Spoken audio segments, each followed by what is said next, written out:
The gunshot echoed across the dusty street of Sioux Falls, Dakota Territory, and Nathan Rivers hit the ground hard, his shoulder burning with pain as blood seeped through his shirt. It was July of 1878, and the sun beat down mercilessly on the small frontier town that had grown up along the Big Sioux River. Nathan had been minding his own business, watering his horse outside the general store, when Billy Crane and his gang decided to make trouble. The disagreement had started over a card game 3 nights prior, and Billy wasn't the type to let things go. The bullet had grazed Nathan's shoulder, tearing through flesh but missing bone, and he'd managed to stumble behind a water trough before Billy could get off another shot. Sheriff Morrison came running, his boots kicking up clouds of dirt, and Billy and his men scattered like cockroaches. Nathan pressed his hand against the wound, gritting his teeth against the pain. He was a cowboy by trade, 24 years old, with sun-darkened skin and eyes the color of winter sky. He'd been working the ranches around Dakota Territory since he was 16, after his parents died of cholera. The life had made him tough, but a bullet wound was still a bullet wound. "Get him to the doctor," Sheriff Morrison barked, and 2 men hauled Nathan to his feet. The doctor's office was really just the back room of the apothecary, run by a stern-faced man named Dr. Holloway, who had served as a field surgeon during the war. He cleaned the wound with whiskey that burned worse than the bullet itself, and Nathan clenched his jaw so hard he thought his teeth might crack. "You'll live," Dr. Holloway pronounced. "Keep it clean. Change the dressing twice daily. Come back in 3 days." Nathan paid the man with coins from his leather pouch and stumbled out into the afternoon sun. His head swam, and he knew he needed to lie down somewhere cool. The boarding house where he usually stayed when in town was 2 streets over, but the walk seemed impossibly long. He leaned against the wall of the apothecary, trying to gather his strength. That's when he saw her. She was standing in front of the milliner's shop across the street, and the sight of her made Nathan forget about the throbbing pain in his shoulder. She wore a simple blue calico dress that complemented her dark hair, which she had gathered at the nape of her neck. What caught his attention, what made his breath stop in his chest, was the way she was carefully weaving pale pink ribbons through her hair, her fingers moving with practiced grace. She twisted and turned the ribbons, creating an intricate pattern that seemed to catch the sunlight. Nathan had never seen anything so beautiful in his entire life. She seemed completely absorbed in her task, standing before the shop window to see her reflection. There was something almost magical about the way she moved, the ribbons dancing in her hair like delicate streamers in a gentle breeze. Nathan pushed himself off the wall, forgetting his injury for a moment, wanting to get closer. He took 3 steps and nearly fell. The woman looked up, her eyes widening with concern. She quickly tied off the ribbons and hurried across the street, her skirts swishing around her ankles. "Sir, are you injured?" Her voice was soft but steady, with a hint of an Eastern accent that suggested education. "Just a scratch," Nathan managed, though the blood seeping through his bandage suggested otherwise. She looked at his shoulder, her lips pressing into a thin line. "That's more than a scratch. Where are you staying? You shouldn't be walking around like this. Boarding house. 2 streets over." "Can you make it there?" Nathan wanted to say yes, wanted to appear strong and capable before this beautiful stranger, but honesty won out. "I'm not certain." She didn't hesitate. "Let me help you." She slipped under his good arm, supporting his weight with surprising strength for someone so slender. Together they made their slow way down the wooden sidewalk. People stared, but the woman ignored them, focused entirely on getting Nathan to safety. "What's your name?" Nathan asked as they walked. "Marianne Owens," she replied. "I arrived in Sioux Falls 2 weeks ago from Boston. Long way from home. "This is home now," she said, and there was something in her voice that suggested she'd burned her bridges back east. They reached the boarding house, and Mrs. Fletcher, the proprietress, clucked her tongue at the sight of Nathan's injury. "Billy Crane again." "Billy Crane," Nathan confirmed. "That man's going to get himself hanged one of these days," Mrs. Fletcher muttered. She looked at Marianne. "Thank you for helping him, miss. I'll get him settled." But Marianne didn't leave. "I have some experience nursing. My mother was often ill and I learned to tend wounds. May I check his bandage?" Mrs. Fletcher, who was practical above all else, nodded. "Room 6, upstairs. I'll bring up some clean water and cloth." Marianne helped Nathan up the narrow stairs and into his small room. It wasn't much, just a bed, a washstand, and a chair, but it was clean. Nathan sat heavily on the bed, and Marianne knelt beside him, carefully peeling back his shirt to examine the bandage. Her fingers were gentle, and Nathan found himself watching her face as she worked. She was perhaps 22 or 23, with clear green eyes and a dusting of freckles across her nose. The ribbons in her hair had come slightly loose during their walk, and one hung down near her cheek. "The doctor did a good job cleaning it," Marianne said. "But you've started bleeding again with all that walking. You need to rest." Mrs. Fletcher arrived with the supplies, and Marianne rewrapped the wound with practiced efficiency. When she finished, she stood and wiped her hands on a cloth. "Thank you," Nathan said, meaning it. "I don't know what I would have done without your help."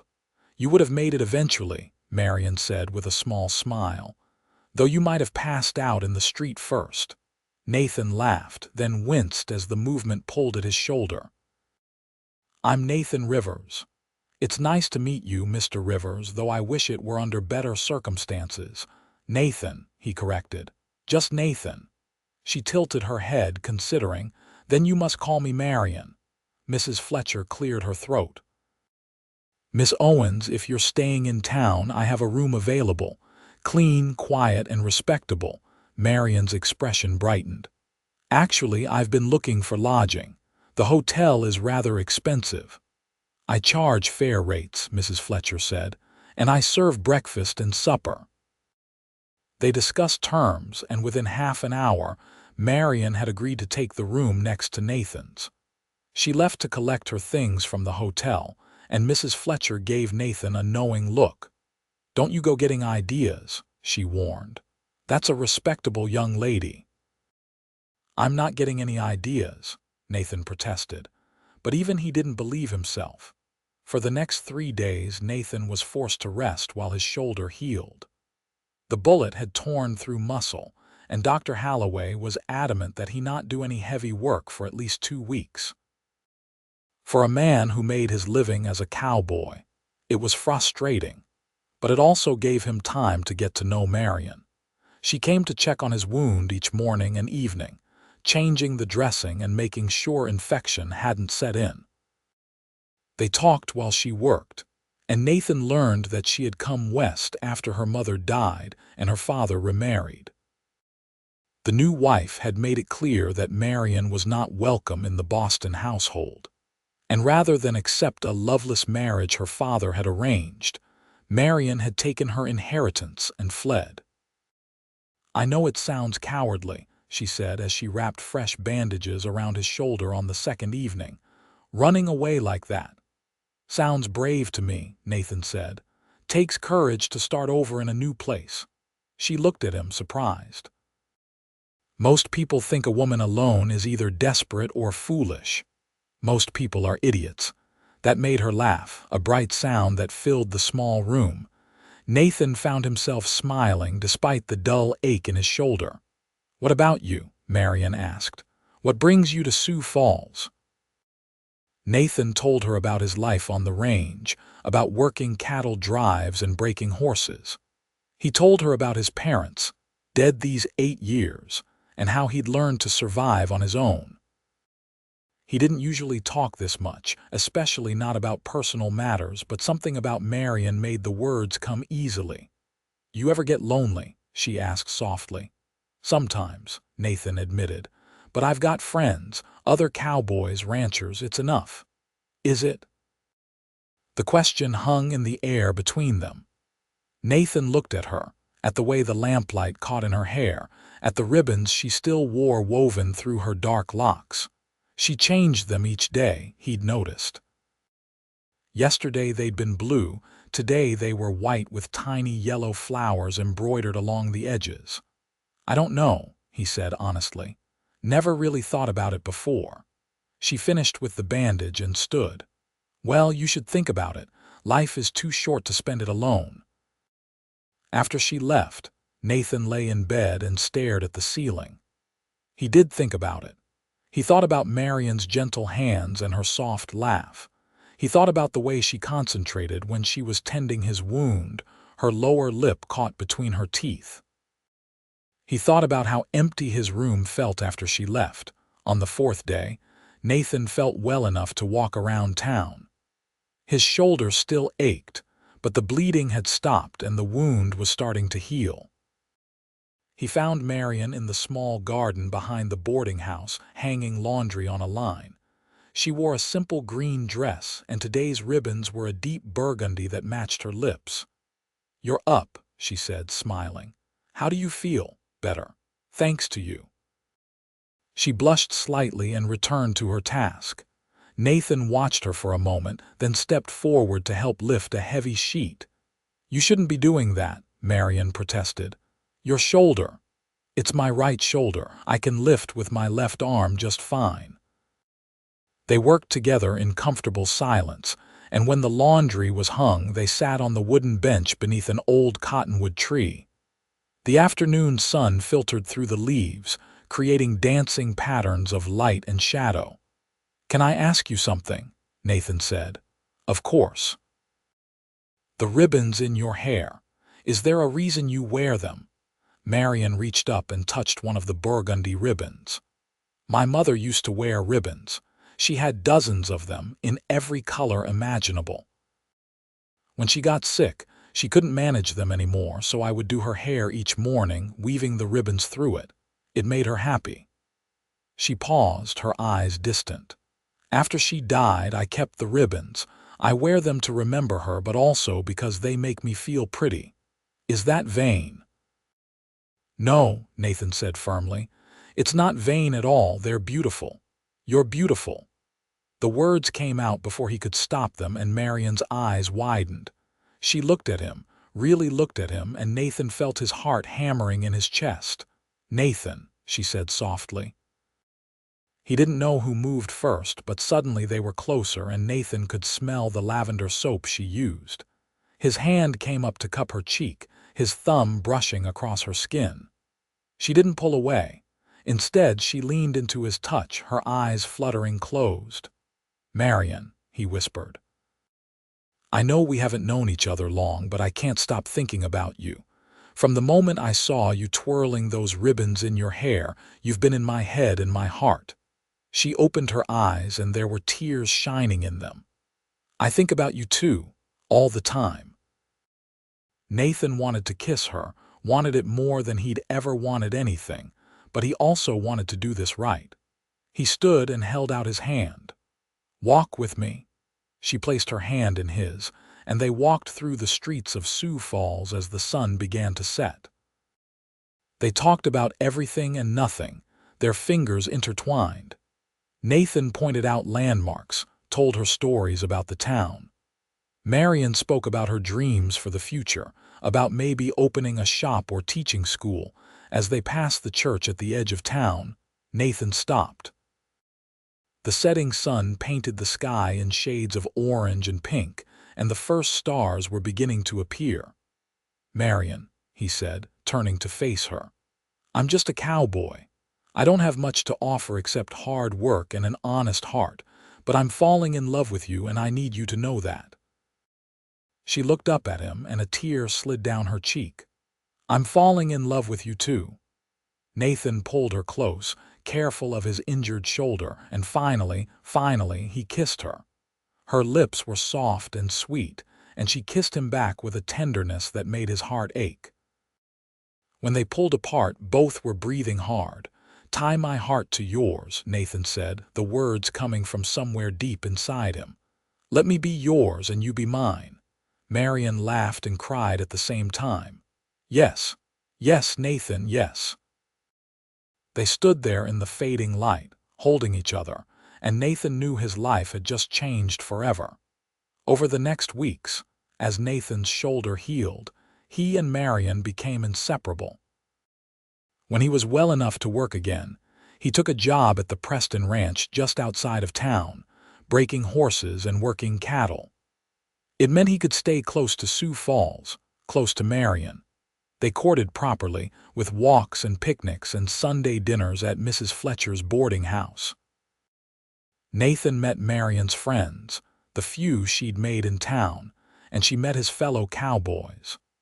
Everyone could see they were in love, the way they looked at each other, the way they seemed to fit together like two pieces of a puzzle.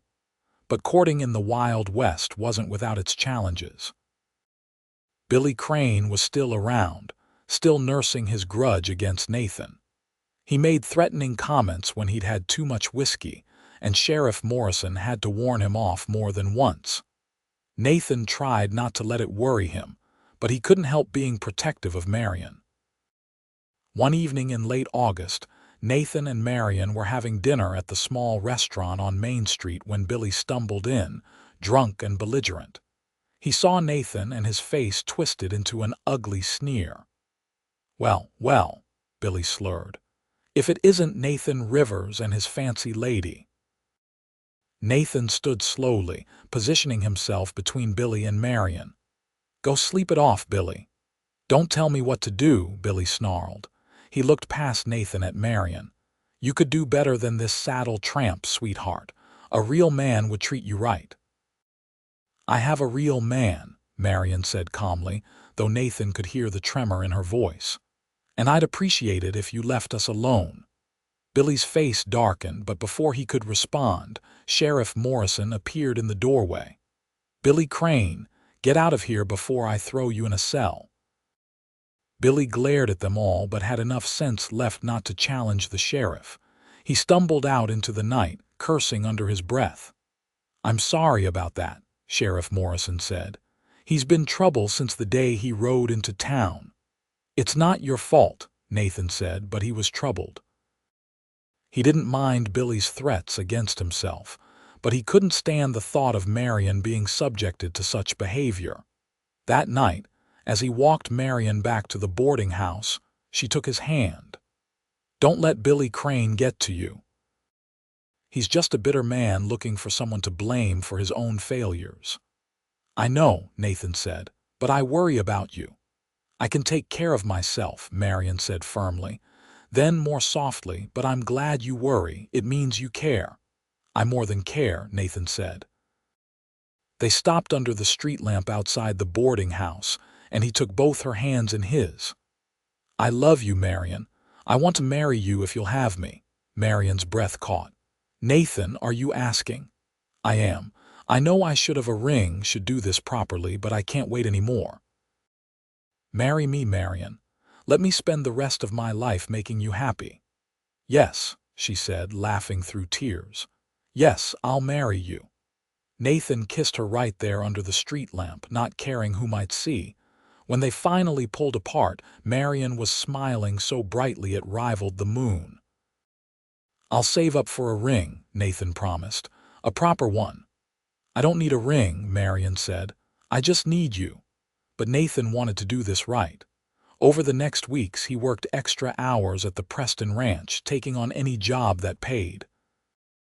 He saved every penny, living frugally and denying himself even small luxuries. Marianne didn't know what he was doing, and he wanted to keep it a surprise. During this time, they planned their wedding. It would be simple, just friends and a few townspeople at the church, with a small celebration afterward. Marianne sewed her own dress, a beautiful creation of white cotton with lace at the collar and cuffs. She planned to wear ribbons in her hair, pale blue ones that her mother had given her years ago. Nathan, meanwhile, had commissioned a ring from the jeweler in town. A simple gold band with a small diamond. It cost him nearly every penny he'd saved, but when he saw it, he knew it was perfect. The wedding was planned for the first Saturday in October, when the weather would still be mild but the summer heat had passed. Nathan counted down the days with a mixture of excitement and nervousness. He was going to be a husband, responsible for another person's happiness and well-being. It was both terrifying and wonderful. But 3 days before the wedding, Billy Crane made his move. Nathan was working at the Preston Ranch, helping to round up cattle that had strayed into the hills, when one of the hands came galloping up on a lathered horse. "Nathan, trouble in town. Billy Crane has taken Marianne." Nathan's blood ran cold. Without a word, he swung onto his horse and rode hard for Sioux Falls, his heart pounding with fear. The other cowboys followed, knowing this was serious. He found Sheriff Morrison organizing a search party in front of his office. "What happened?" Nathan demanded, sliding off his horse. "Billy grabbed Marianne when she was walking to the general store," the sheriff said grimly. "Witnesses say he had a gun. He took her to the old Jennings place about 3 miles west of town." The Jennings place was an abandoned homestead, the family having given up and moved back east 2 years prior. The buildings were falling apart, but they'd provide cover for someone looking to hide. "I'm going to get her," Nathan said, checking his gun. "We're all going," Sheriff Morrison said. "But we have to be smart about this. Billy's desperate, and desperate men do foolish things." They rode out together, a group of 10 men including Nathan, the sheriff, and several armed townsmen. As they approached the Jennings place, they spread out, surrounding the buildings. Nathan's hands were steady on his gun, but his heart was racing. If Billy hurt Marianne, if he so much as touched her, Nathan didn't know what he'd do. Sheriff Morrison called out, "Billy Crane, this is the law. Let Miss Owens go and come out with your hands up." There was a long silence, then Billy's voice came from inside the main house. "She stays with me. I'm taking her with me when I leave." "That's not going to happen, Billy," the sheriff said. "Let her go and we can talk about this."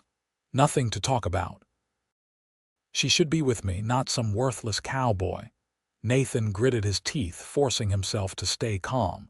Getting angry wouldn't help Marianne. Then he heard her voice, strong and clear despite the fear he knew she must be feeling. "Billy, this is foolish. Let me go." "Shut up." Billy snarled, and Nathan heard the sound of a slap. That was it. Nathan couldn't wait anymore. While the sheriff kept Billy talking, Nathan crept around to the back of the house. The back door hung off its hinges, and he slipped inside quietly. The interior was dim and dusty, furniture covered with sheets.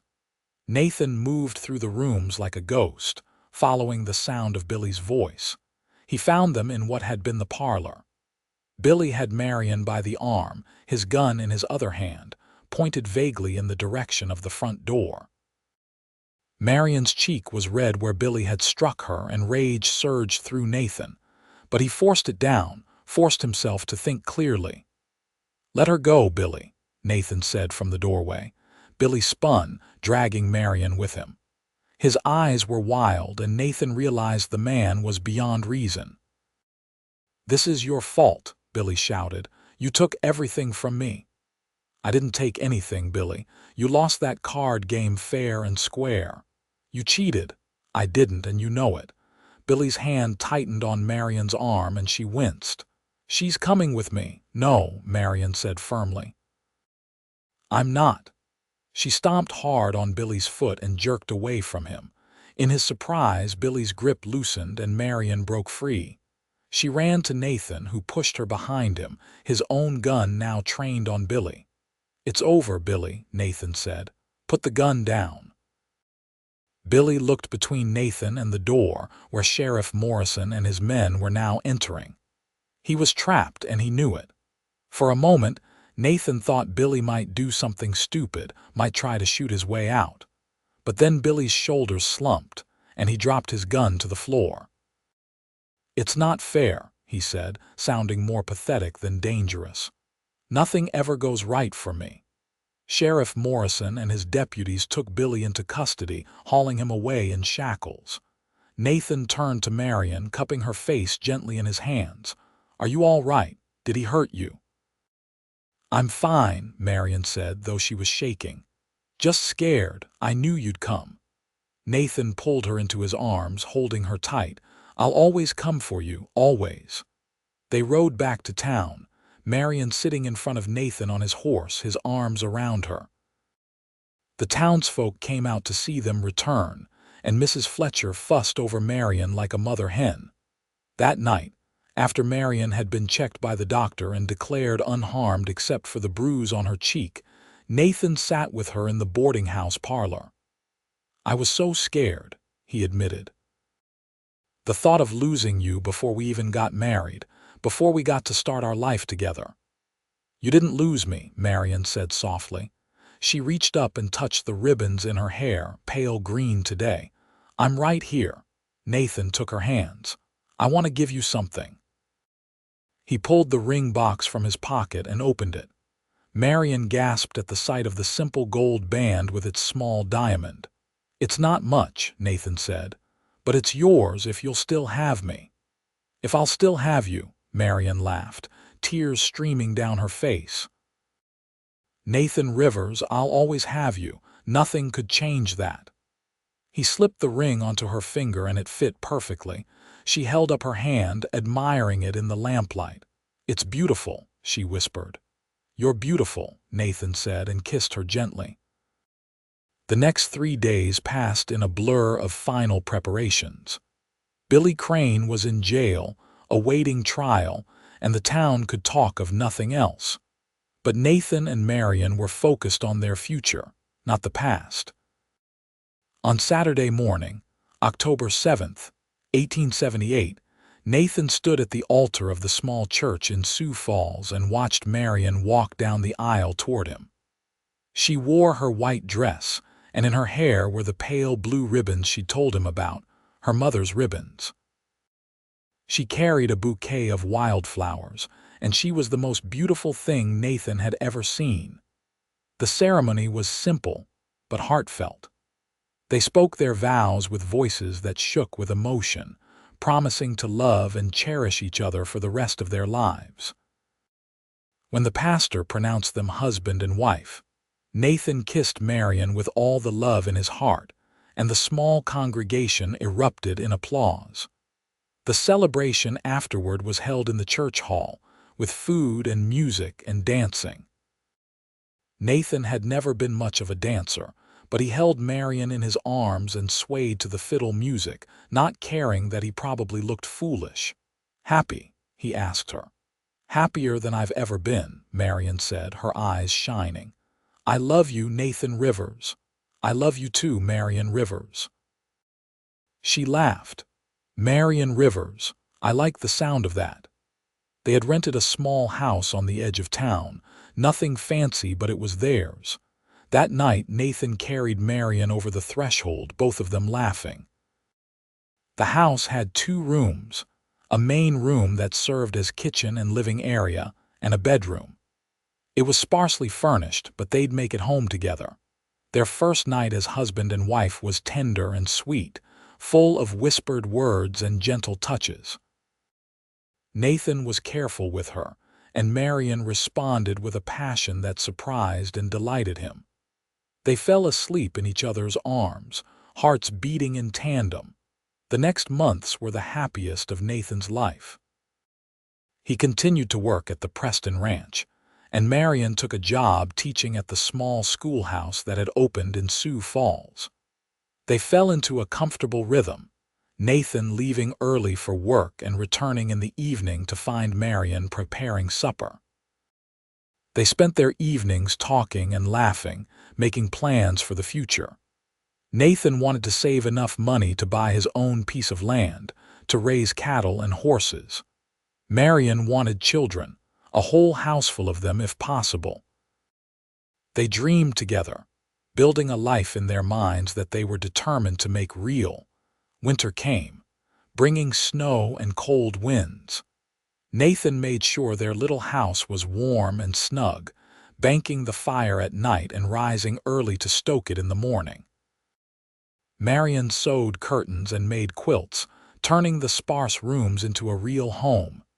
It was in January, during a particularly fierce snowstorm, that Marianne told Nathan she was expecting a child. "Are you certain?" Nathan asked, hardly daring to believe it. "As certain as I can be," Marianne said, smiling through nervous tears. "The baby should come in late summer, August maybe."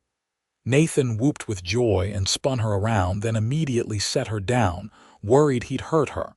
Marianne laughed at his concern. "I'm not made of glass, Nathan." "I know, but still, you're carrying our baby." That night, Nathan lay with his hand on Marianne's still flat belly, marveling at the life growing inside her. A child, his and Marianne's child. The thought filled him with wonder and a little bit of fear. What if he wasn't a good father? What if he made mistakes? Marianne seemed to sense his thoughts. "You'll be wonderful," she said softly. "I know you will." "How can you be so sure?" "Because I know your heart," Marianne said, "and it's a good one." As winter gave way to spring, Marianne's belly grew. She had to stop teaching when the pregnancy became obvious, propriety dictating that expectant mothers should stay home. Nathan worried about the loss of income, but Mr. Preston gave him a raise, having been impressed with his work. Marianne spent her days sewing baby clothes and preparing the house for their new arrival. Mrs. Fletcher and the other women in town rallied around her, offering advice and assistance. Nathan built a cradle from oak wood, sanding it smooth and carving their initials into the headboard. Summer arrived, hot and dry, and Marianne grew large and uncomfortable. Nathan did everything he could to make her comfortable, bringing her cool water and fanning her on the hottest days. She was patient with his fussing, knowing it came from love. On August 23rd, Marianne's labor began just after dawn. Nathan had been preparing for this moment for months, but when it actually happened, he panicked. He ran for Mrs. Fletcher and the midwife, then paced outside the bedroom while the women tended to his wife. The hours crawled by, punctuated by Marianne's cries. Nathan wanted to be with her, but Mrs. Fletcher firmly told him this was women's work. He prayed harder than he'd ever prayed in his life, begging God to keep Marianne and the baby safe. Finally, as the sun was setting, he heard a new sound. The thin, reedy cry of a newborn. Nathan's heart nearly stopped. Mrs. Fletcher emerged from the bedroom, smiling. "You have a son," she said, "and your wife is fine, tired but fine." Nathan rushed into the bedroom. Marianne lay propped up on pillows, exhausted but radiant, holding a small bundle wrapped in blankets. She looked up at Nathan and smiled. "Come meet your son." Nathan approached slowly, almost afraid. Marianne pulled back the blanket, revealing a tiny red face, eyes squeezed shut, mouth open in a wail. "He's perfect," Nathan breathed. "Would you like to hold him?" Nathan had never held a baby before, but Marianne showed him how, supporting the head, cradling the tiny body. The baby was so small, so fragile, and Nathan felt tears streaming down his face. "Hello, little one," he whispered. "I'm your papa." The baby stopped crying and seemed to look at him, though Nathan knew newborns couldn't really see yet. It didn't matter. In that moment, Nathan felt his heart expand with a love he'd never known existed. "What should we name him?" Marianne asked. They had discussed names for months but never settled on one. Now, holding his son, Nathan knew. "Thomas," he said. "Thomas William Rivers. After your father's father and my father." "Thomas," Marianne repeated, trying it out. "Tommy, I like it." Little Tommy was a good baby, though he kept them up at all hours with his crying and need to be fed. Nathan helped as much as he could, walking the floor with his son in the middle of the night, singing soft songs his own mother had sung to him. Watching Nathan with their son, Marianne fell even more deeply in love with him. He was so gentle, so patient, everything she'd hoped he would be. Their little family was complete, but Nathan wanted more for them. He wanted land of their own, a real ranch where they could build a legacy for Tommy and any other children they might have. He saved every penny he could, and Marianne helped, taking in sewing when she wasn't caring for Tommy. It took 3 years, but finally they had enough. A homesteader about 10 miles north of Sioux Falls was selling his claim, 160 acres with a small house and barn. The land was good, with a creek running through it and plenty of grass for cattle. Nathan and Marianne rode out to see it on a crisp autumn day, Tommy perched in front of his mother on the saddle. The homesteader, a man named Jeremiah Collins, showed them around. "It's good land," Collins said, "but my wife wants to move closer to her family in Missouri." "I hate to leave, but happy wife, happy life, right?" Nathan looked at Marianne, who was surveying the property with keen eyes. She turned to him and nodded. "We'll take it," Nathan said. They moved in November of 1881 when Tommy was 3 years old. The boy loved the wide open spaces, loved having room to run and play. Nathan bought cattle with the last of their savings, just a small herd to start, and began building his dream. It was hard work, harder than anything Nathan had ever done. But he had Marianne by his side, and together they made the ranch thrive. She kept the books and managed the household, while Nathan worked the cattle and maintained the property. In the spring of 1882, Marianne told Nathan she was expecting again. This time, the pregnancy was easier, and when their second child was born in December, it was a girl. They named her Sarah Marie, and she had Marianne's green eyes and Nathan's stubborn chin. The years passed in a blur of hard work and happiness. Tommy grew into a strong, capable boy who loved working with his father. Sarah was gentle and sweet, always helping her mother in the kitchen or garden. In 1885, another daughter arrived, Elizabeth Grace, and their family felt complete.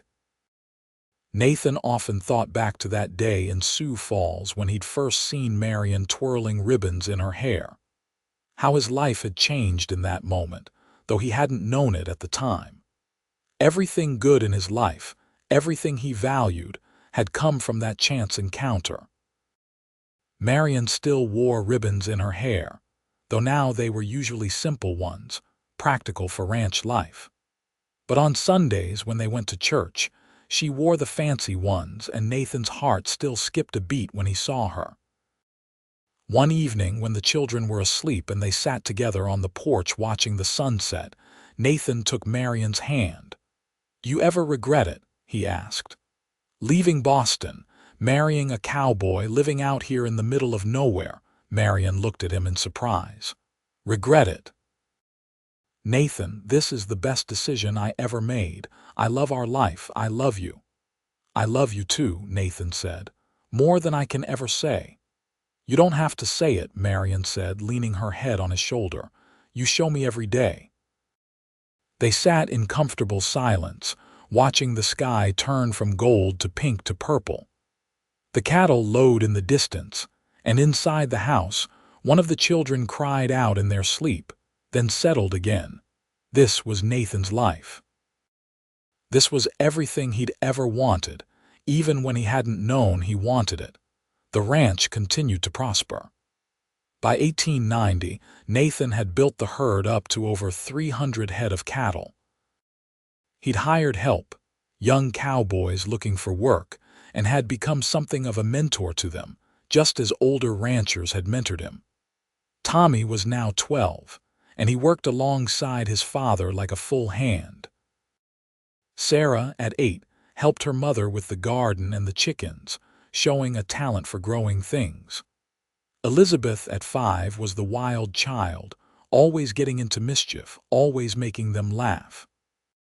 Marianne had her hands full managing the household, cooking for the ranch hands and keeping the books.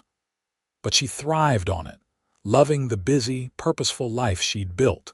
In the summer of 1891, the Rivers family faced their biggest challenge yet.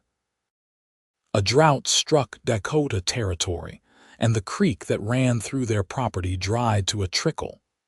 The grass withered, and Nathan had to drive the cattle north to find better grazing.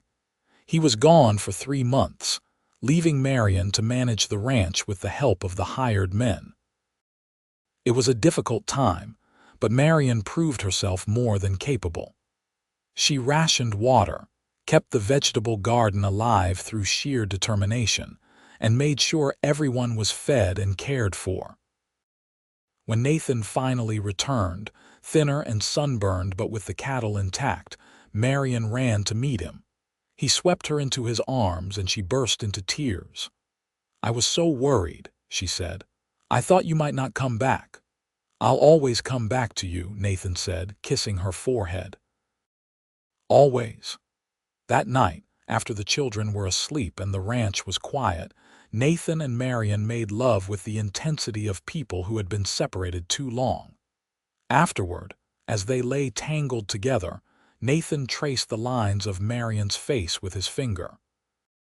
"I couldn't have done any of this without you," he said. "The ranch, the family, all of it. You're my partner in every way." "We're a team," Marianne agreed. "We always have been." In 1894, when Tommy was 16, he asked his father about going to college. There was an agricultural college in Brookings, and Tommy wanted to learn modern ranching techniques.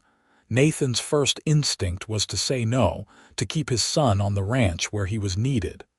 But Marianne encouraged him to let Tommy go. "He'll come back," she said. "And he'll be able to help the ranch even more with what he learns." Nathan knew she was right, even though it hurt to think of Tommy leaving. In the fall, they drove Tommy to Brookings and helped him settle into the dormitory. Nathan shook his son's hand, then pulled him into a fierce hug. "Make us proud," he said. "I will, Pa," Tommy promised. The ranch felt empty without Tommy, but Sarah and Elizabeth picked up the slack. Sarah, now 14, proved to have a head for numbers and took over much of the bookkeeping from her mother. Elizabeth, at 11, was finally old enough to help seriously with the ranch work, and she threw herself into it with enthusiasm. In 1896, Marianne discovered she was expecting again, a surprise baby that neither of them had anticipated. She was 40 years old and Nathan worried about the risks, but Marianne was calm. "Women have been having babies at my age since the beginning of time," she said. "I'll be fine." The pregnancy was harder than the others had been, and Marianne was often tired and sick. But she made it through, and in March of 1897 she gave birth to twin boys. Nathan was overwhelmed, staring down at the 2 identical faces. "Twins," he kept saying. "We have twins." They named them Daniel Nathan and James William, and the household was suddenly very full and very loud. Sarah helped care for her baby brothers, and Elizabeth, when she wasn't working with the ranch animals, entertained them with stories and songs. Tommy came home from college that summer and was shocked to find himself with 2 new brothers. But he pitched in, helping however he could, proving that college hadn't made him too proud for hard work. As the century turned and 1900 arrived, Nathan looked at his life with satisfaction. He was 46 years old, the owner of a successful ranch, the father of 5 children, and married to the love of his life. Marianne was 44 now, with silver threads in her hair, but to Nathan she was as beautiful as the day he'd first seen her twirling ribbons outside the milliner's shop. She still wore ribbons, though these days they were more often worn by their daughters than by her. One evening, as they sat on the porch watching the twins play in the yard, Nathan took Marianne's hand. "You remember what I said to you that first day, when I asked you to marry me?" Marianne smiled. "You said tie my heart to yours." "I meant it then, and I mean it now," Nathan said. "My heart is tied to yours, Marianne. It always will be." "And mine to yours," Marianne said softly.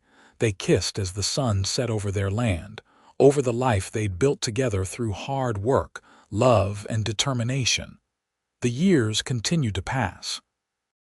Tommy graduated from college and came back to the ranch, implementing new techniques that increased their yields and improved their cattle.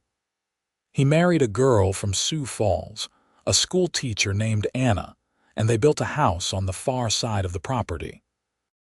Sarah surprised everyone by wanting to go to college herself, to study education. Nathan and Marianne supported her, and she became a teacher like her mother had been. She met a young lawyer in Brookings and married him, settling there but visiting the ranch often. Elizabeth, true to her nature, showed no interest in college. She wanted to work the ranch, and she was better with horses than anyone Nathan had ever seen. She could break even the wildest Mustang with patience and skill. She remained single, happy with her life and her work. The twins grew into strapping young men who worked the ranch alongside their father and oldest brother. By 1915, the Rivers Ranch was one of the most successful in the region, known for quality cattle and fair dealing. Nathan was 61 now, his hair silver, his face lined with years of sun and wind. He'd slowed down some, letting Tommy and the twins handle more of the heavy work, but he still rode out every day to check on the herd. Marianne was 59, her dark hair now completely white, but her green eyes still sparkled with life and humor. She'd stepped back from the day-to-day management of the household, letting Tommy's wife, Anna, take over most of that, but she still kept the ranch books, her mind as sharp as ever. They had 7 grandchildren now, Tommy and Anna's 4 children and Sarah's 3. The ranch rang with the sound of children's laughter whenever the family gathered, which was often. One spring evening in 1916, Nathan and Marianne took a walk together, something they still did regularly. They walked hand in hand through the fields, watching the grass grow green and the cattle graze peacefully. "We did well," Nathan said quietly. "Didn't we?" "We did more than well," Marianne said. "We built something that will last. The ranch, the family, all of it. It will go on long after we're gone." "I'm not ready to go anywhere yet," Nathan said, squeezing her hand. "I have too much to live for." "Me too," Marianne agreed. "But when the time comes, I'm ready. I've had a good life, Nathan, the best life." "Because we had it together," Nathan said. They stood on a hill overlooking their land as the sun began to set. Nathan pulled Marianne close, and she rested her head on his shoulder, just as she had countless times over the years. "I saw you twirling ribbons in your hair," Nathan said softly, remembering, "and I knew my life was about to change." "I saw a wounded cowboy who needed help," Marianne said. "And I found my home." "Tie my heart to yours," Nathan whispered, the words he'd said so long ago. "Forever and always," Marianne replied. They stood together as the sky turned colors, as the stars began to appear, as the world grew quiet around them. 2 people who had found each other by chance and built a life by choice. 2 hearts tied together, now and always. In 1921, Nathan Rivers passed away peacefully in his sleep at the age of 67.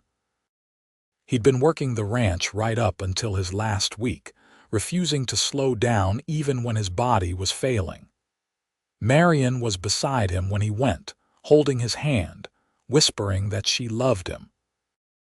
The funeral was attended by half the territory, people who had known Nathan as a fair rancher, a good neighbor, and a loving father. He was buried on a hill overlooking his ranch, in a spot he'd picked out years before. Marianne lived another 6 years, staying active and involved with the ranch until the very end. She watched her grandchildren grow, met her great-grandchildren, and maintained the books with the same precision she always had. She wore ribbons in her hair every day, even as her hands grew shaky and her eyes grew dim. When people asked why, she'd smile and say, "To remember the day my life began." Marianne Rivers passed away on a warm summer evening in 1927 at the age of 71. Her last words were, "Nathan, I'm coming home." She was buried next to her husband on the hill, and their children placed ribbons on her grave, all the colors of the rainbow. The Rivers Ranch continues to this day, passed down through the generations, a testament to the love and hard work of Nathan and Marianne Rivers. The original house still stands, carefully preserved, and in the parlor hangs a photograph of a young couple on their wedding day. In the photo, the man looks serious and determined, but there's softness in his eyes. The woman is smiling, and if you look closely, you can see ribbons woven through her dark hair. Their story became legend in Sioux Falls and the surrounding territory. The cowboy and the Boston lady who found each other and built an empire of love. People still tell the story of how Nathan saw Marianne twirling ribbons in her hair and knew she was the one. How he asked her to tie her heart to his. It's a story of love conquering all, of two people from different worlds finding common ground, of building something lasting through dedication and faith in each other. It's a story of the Wild West, of frontier life, of dreams made real through hard work and determination. But most of all, it's a story of two hearts, tied together by chance and choice, beating as one through all the years of their lives. A love story for the ages, simple and true, as enduring as the land they claimed and the legacy they left behind. The Rivers family still gathers on the ranch every summer, now numbering in the hundreds, descendants of Nathan and Marianne spread across the country. But they come back to this place, to this land, to remember where they came from. And on the anniversary of Nathan and Marianne's wedding, someone always places fresh ribbons on Marianne's grave, pale blue ones like she wore on her wedding day. The tradition continues, generation after generation, a reminder of the love that started it all. A cowboy saw a woman twirling ribbons in her hair and asked her to tie her heart to his. She said yes, and from that simple beginning came a love that shaped lives and built legacies. Their story reminds us that the greatest adventures often begin with the smallest moments, that true love is worth fighting for, and that two hearts joined together can weather any storm. The Wild West was a hard place, unforgiving and dangerous, but it was also a place where new beginnings were possible, where people could recreate themselves, where love could flourish against all odds. Nathan and Marianne Rivers proved that, living it every day of their long lives together. Their names are engraved on a stone monument in Sioux Falls, honoring the pioneers who built the territory. But their true monument is the family they created, the ranch they built, the love they shared. That's what endures, what lasts beyond stone and metal, beyond the years and the hardships. On quiet evenings when the wind blows across the Dakota plains, some say you can still hear the echo of fiddle music from their wedding dance, the sound of Marianne's laughter, Nathan's gentle voice. The old house creaks and settles, and it's easy to imagine them there, sitting by the fire, hands clasped, hearts tied together for all eternity. This is their story, the story of Nathan Rivers and Marianne Owens Rivers, a love story of the Wild West, a testament to the power of love, commitment, and the courage to build a life together against all odds. It's a story that deserves to be told and retold, remembered and celebrated, a reminder that true love never dies. It only grows stronger with time, lasting forever in the hearts of those who believe.